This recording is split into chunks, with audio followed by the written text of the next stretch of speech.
I thank and I bless the name of our God for His great power and His presence upon our life. To Him alone be all the glory, honor, and praise in the name of Jesus.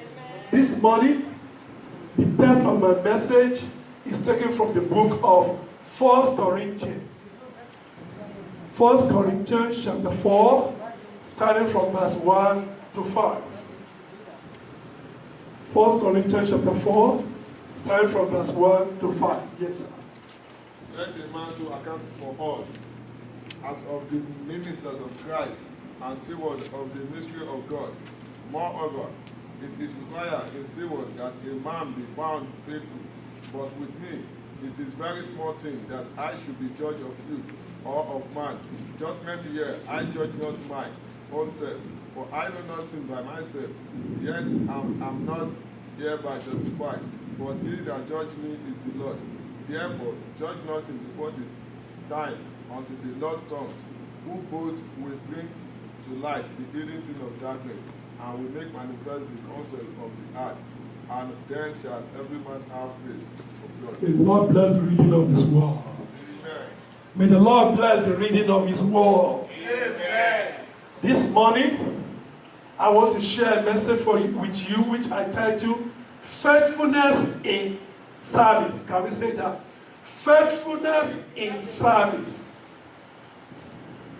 My brothers and my sisters, I cannot tell you about faithfulness or how you and I need to be faithful in your service before God or before man without explaining to you what faithfulness is.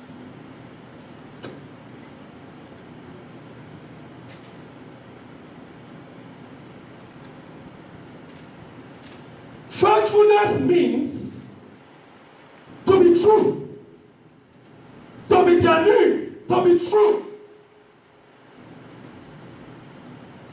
It means to be devoted, staunch, that is, continue in a particular principle that you believe, in particular things that you pledge to.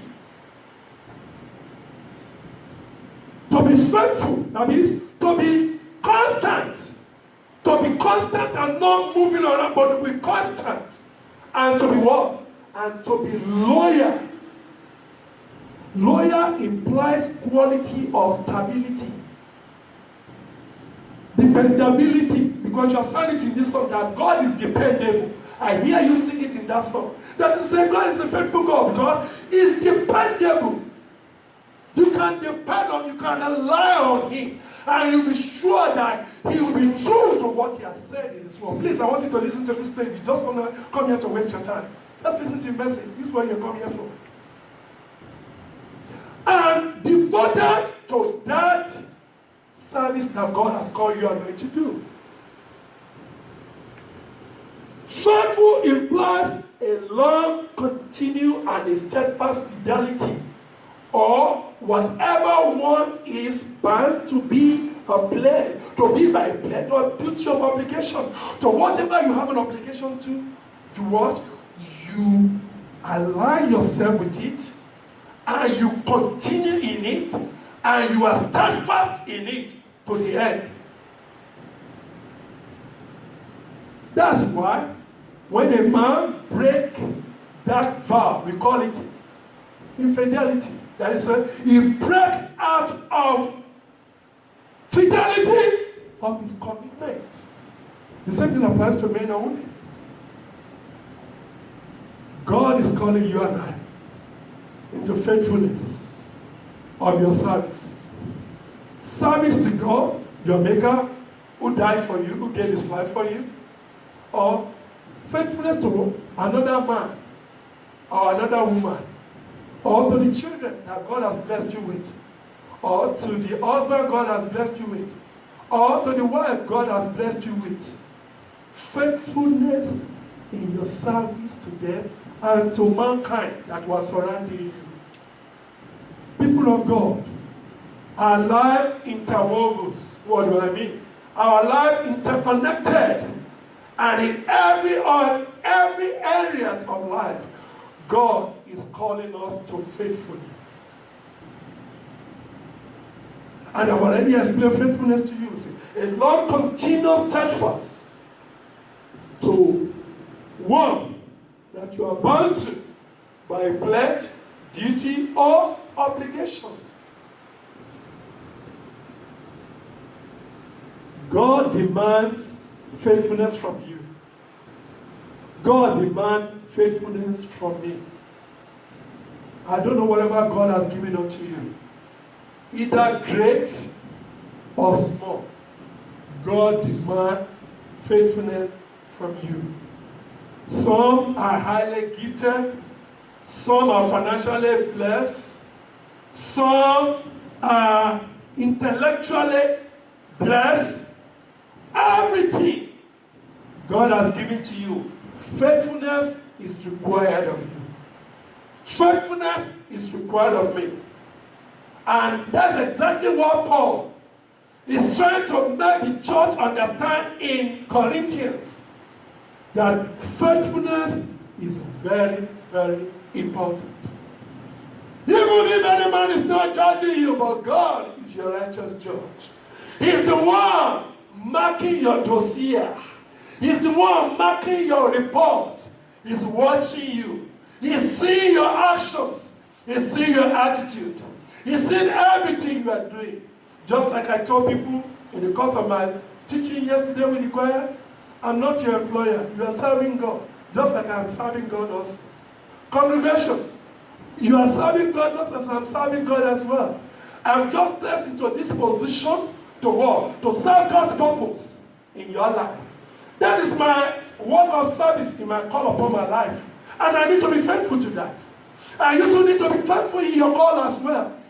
As a congregant that God has placed in this place such a time as this, for a purpose, you have to start beginning to realize the purpose of your creation so that you don't be wasting time. So that you don't be filling space. God doesn't want people to fill space. God wants people to realize their potential. And that is the reason why faithfulness, don't worry about it, leave it alone, don't worry about it. Faithfulness is required of us, people of God. It is demand of a steward to be what? To be faithful. Let's see that in the book of 1 Corinthians chapter 4, verse 1 to 2 that I just read to us. Yes. This then is our oath to regard us as servants of Christ and those entrusted with the mysteries God has revealed. Now it is required that those who have been given a trust must prove faithful. That is it. Certain things have been entrusted to your care. Your children, they have been entrusted to your care. Your wife has been entrusted to your care. Your husband has been entrusted to your care. Your home has been entrusted to your care. This church has been entrusted to my care. And you, church, have been entrusted to your care as your pastor to minister to you. But what does the Bible say? It said, we must be found faithful in whatever God has entrusted to you. You think nothing is entrusted to you? You will know very soon. No one in this church, no one in this church that is not important. Every one of you is important. Every one of you has something to offer until you begin to see it. Until you begin to see yourself as a person of potential that God has a service for. It is you who don't see yourself in that. That's why you are upsetting yourself continually. See yourself as a person who has something to offer. And because you have something to offer, God is requiring of you to be faithful in that which He has gifted you, which He has enabled you to do in His house. Not for me, in His house. I'm not doing anything for you. I'm doing it for the Lord because it's a call of God upon my life. And you need to see your contribution to the salvation of somebody in this world by what you do. I was greatly encouraged by the ministration of the choir this morning. You've never seen me sweating like this before. I really enjoy it and I give praise to the name of the Lord. You are coming up. Possibly you are realizing your purpose. It gives glory to the name of before God. And I want you to know that. And each and every one begin to see your place also out, what you have to offer. Because faithfulness is required of you. Faithfulness is required of me. Faithfulness is required of each and every one of us in whichever level God has placed us to serve His purpose. You have a potential and you have a purpose. And because of that, God is asking of you, just as He said, He demands of a steward to be faithful. Not that alone. You say, Pastor, I don't have much. Only little thing can I do. The Bible says, be faithful in that list as well. Be what? Be faithful in the list you can offer. You know the reason why? Not only people are highly gifted as I am. Little thing you can offer, be faithful in it. Because it's going to mark your report card. And He said it to us in the book of Luke chapter 16. Only verse 10. Luke 16. What is your complaint? Pastor, I don't have much. Pastor, I can't do this. Or I can't let that little you know you can do. Do it faithfully to the Lord. And it will bring glory to the name of our God. Luke 16:10.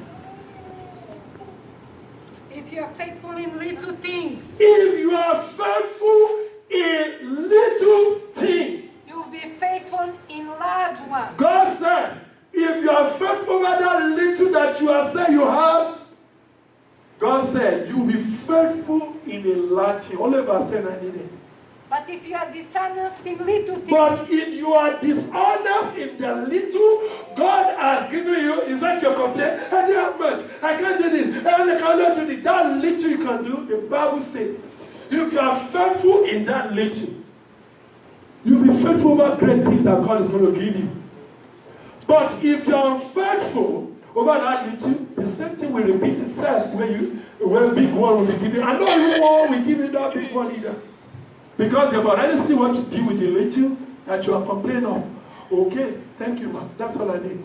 You remember the parable of our owner that gave talents to his servants? What was the complaint of the last one? Ah, he had to give me one. And what happened? He lost it. He lost it. If you don't want to lose it, hear it now. He lost it. What? Complain. You are not going to be one. If you are work without one, it will bring out some interest. Even the master said, if you put it in a bank, it will acquire some interest. Your whining is not what we are here for. We are here to serve God's purpose. And no matter how little God has given, God knows what He has given you. Work with it. Be faithful over it. The Bible says, if you are faithful over little, you will be faithful over many.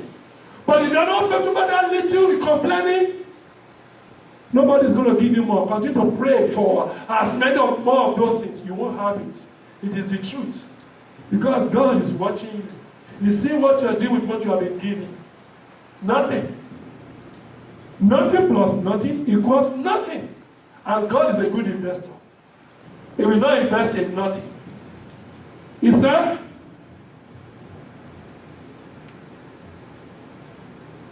we should profit with what God has given unto us till He comes.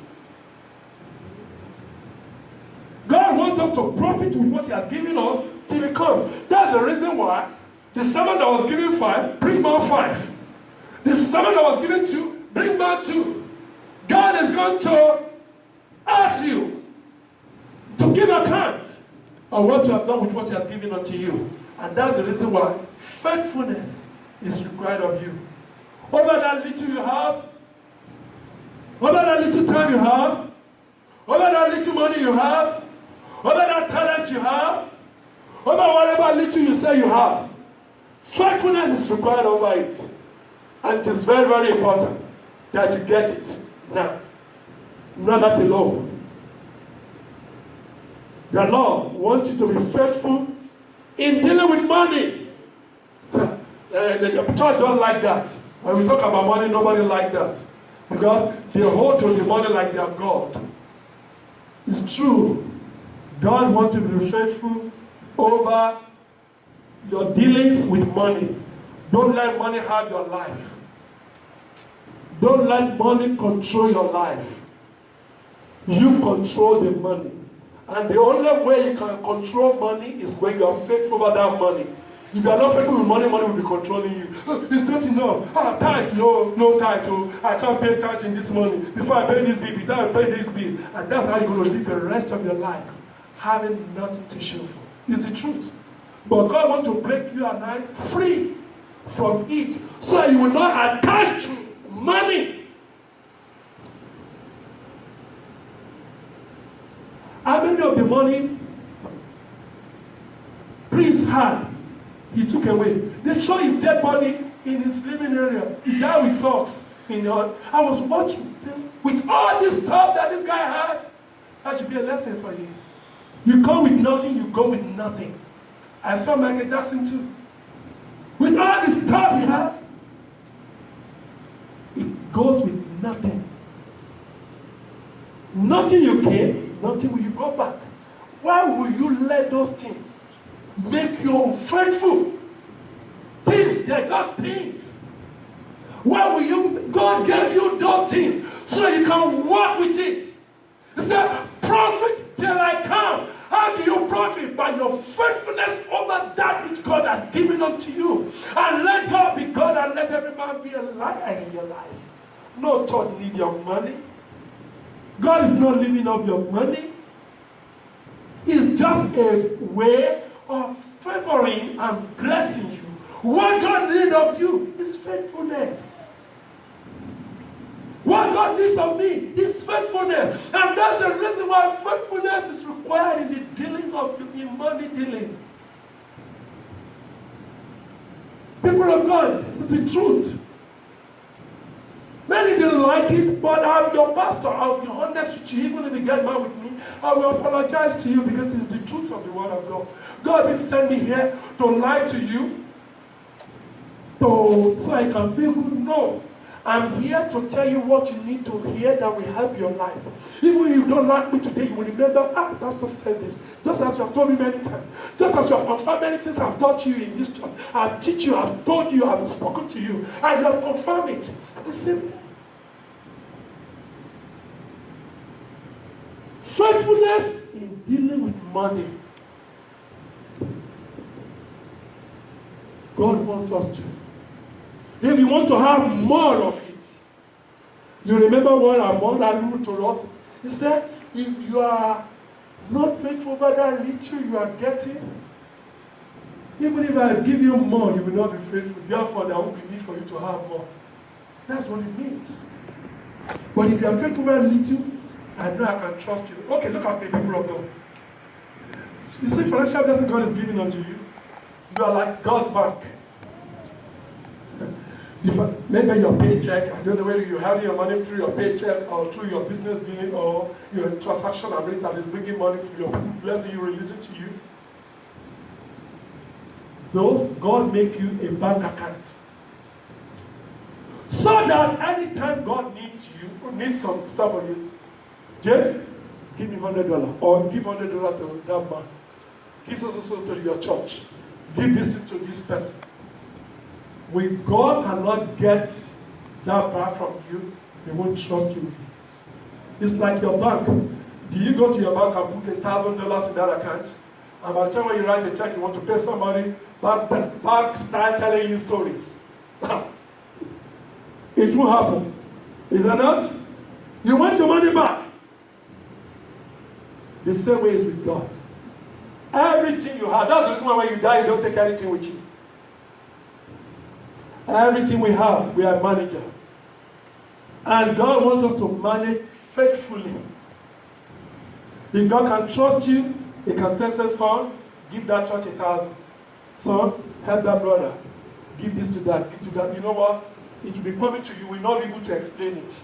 It will be coming. Doors will be open. Things will will be happening for you. That bill you say is whatever, you'll be paying it with ease. Help will be coming. Favor will be following you. It will be overtaking you, as scripture says. That's what faithfulness does. I have trusted that God. He has never failed me. People ask me many times, Pastor, how do you run this church when you don't have a congregation of people giving you money? I say, it is the Lord. And I'm not ashamed to tell you, it is the truth. People ask me that same question. Pastor, you must ask. It's God. Faithfulness is required of us in dealing with money. Because money has become a grip on people's soul. Tithe will never be a thing they want to do. And it will never be a blessing of God they will want. Even if they can pray till his kingdom come, it won't happen. Because the word of God is a principle. When you abide by the principle of the word of God, it will happen for you. You don't even need to pray for blessing. It will come. I'm sorry, I don't normally pray for blessing. I pray for other stuff. But blessing comes. God open doors. God favor me. God do things. And I know things come to me. God asks me, I release it quick. Without any reserve. That's it, because it doesn't belong to me. I'm just a manager over what God has given unto me. If God can see me as a faithful manager, he will release it more to me. And from there, I can take care of myself, take care of other things. Be obedient to him when he needs it. It's just like when you need your money that you put in the bank. And the bank tell you, I'm sorry, you can't withdraw this money. Or I can't have this money. Before you know, you withdraw your money from that bank and get out of that place. Is that not true? The same way is with God. That's the reason why you and I need to be faithful in dealing with money. Money is a very tough issue. People don't like it in the church, but I need to be honest with you. This is how it works. What does the Bible say? So it will not be that the pastor was just saying it. I don't need money. That's not why I'm telling you. The Lord is leading me to share this truth with you. I don't know. Faithfulness is not only in money, cover every aspect of life. But I'm just sharing the area that is gripping a lot of people in the church that has not allowed them to flow the way God intended. I remember one of my pastors, he has went up to be with the Lord. He said, but people will come to the Lord. They will come to the Lord and say, oh Lord, you don't know how much I suffer in the world. And the Lord said, I don't even know about that. You suffer? The question is, why do you suffer? You set yourself up for that. When that is not a plan and purpose of your life, by the choices you make. Faithfulness in dealing with money. The reason why, because we like money so much, because money helps us take care of a lot of things. If you want to be able to have that and be able to take care of it, faithfulness is what is required. If you do it, you will see it. What does the Bible say? Luke 16:10. Oh, sorry, 16:11. Let somebody do 11 for me. Okay. Let the do it. You don't want. So if you have not been trustworthy. Read it for me clearly so I can hear you, my dear. So if you have not been trustworthy in handling worldly wealthy, who will trust you with true riches? Do you hear that? God said, if I cannot trust you with this money I'm giving you, how can I trust you with millions? If I cannot trust you with $100, how can I give you 1,000? If I cannot trust you with 1,000, how will you give me 1,000,000? If I cannot trust you with million, how will I release $1 billion for you? Some people write $1 million check to a church with ease. It's true, I must be able to say, I was in the ministry of my father and the Lord when we were supporting the work of the vision, the legend vision that is going on in San Diego. And a man from Texas just gave $1 million. That is it. Before you can give $1 million, you know how much that person must have had. That is it. I'm not moved by it. I'm just trying to tell you is if God can trust you with $100, you can have 1,000. If God can trust you with 1,000, you will have 1,000,000. If God can trust you with 1,000,000, He will give you 1,000,000,000. That is the level at which human beings are right now. Only a country is in the trillion dollars economy, which is America and China. What am I trying to tell you, people of God? Is the fact that God said, the only person that we trusted with much is the person that is found faithful over the little. And God is calling you and I to faithfulness. I don't know what God wants to do in your life. I don't know what God wants to do through you. That is sending this message to you. Take it with heart. The last but not the least, we're asked to be faithful in that which belongs to another person. In that which belongs to another person. Something was coming through my mind when I was preparing this message. And what is that thing is this. I remember when we used to live in Nigeria, in Ketu. We're living in the house of that man. His name is Folawiyo. One of his houses in Ketu. We're living there. The man doesn't live up. He lives abroad. He always comes once in a while to Nigeria, maybe in 3 years or 2 years, he comes once in a while. While we were living in that house, we and other family, I take good care of that house like it's our house. I beautify that house so much that the doctor living opposite has to ask his gardener to be giving me water to be watering the flower that I plant in that house. I took care of that house like it's our own. We have never had our own house as at that time.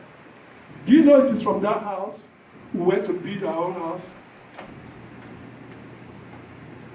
People of God, the problem the majority of us are having in diaspora today is faithfulness. We don't see people to trust over there. You can't trust them with money. You can't trust them to help you buy a land. You can't trust them to help you build a house. They'll be even your own blood. You can understand how deep this message is.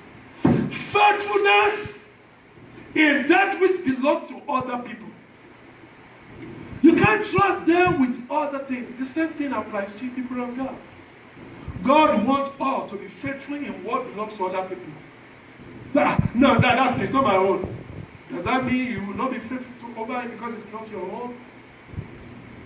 If you do what is not your own like that, how will you think other people are going to do what is your own? People of God, this is a change of let there be a change of attitude through this message. Faithfulness in that which belongs to other people is very, very important. As you treat other people's things, so your things will be treated as well. And it is very, very important that we understand this. And I want us to read the same Luke chapter 16, verse 12, in closing. And if you have not been trustworthy with someone else, if you have not been trustworthy with somebody else's things, who will give you a property of your who will give you your own thing too? Who is going to give you your own thing when you don't take care of other people's things? When you don't take care of other people's things that is entrusted to your care, who will trust you? Me, I don't deal with people who are not faithful, even if you are my own blood. It's true. I will not deal with one person who has been faithful to me since I've left home. Nothing missing. And I thought I will not even trust them with my dime. It's faithfulness. I've been honest with you. It's faithfulness. And there are some people I have tested with one thing, they have failed. I don't deal with them again. They call me till his kingdom come. I don't answer their call. If I answer their call, I'm not available. People of God is very, very important. You can see that this is going to every aspect of life. And the people we deal with, and our dealing, our interaction with God, with our loved ones. Faithfulness in our service is very, very important. May the Lord bless you all in the name of Jesus.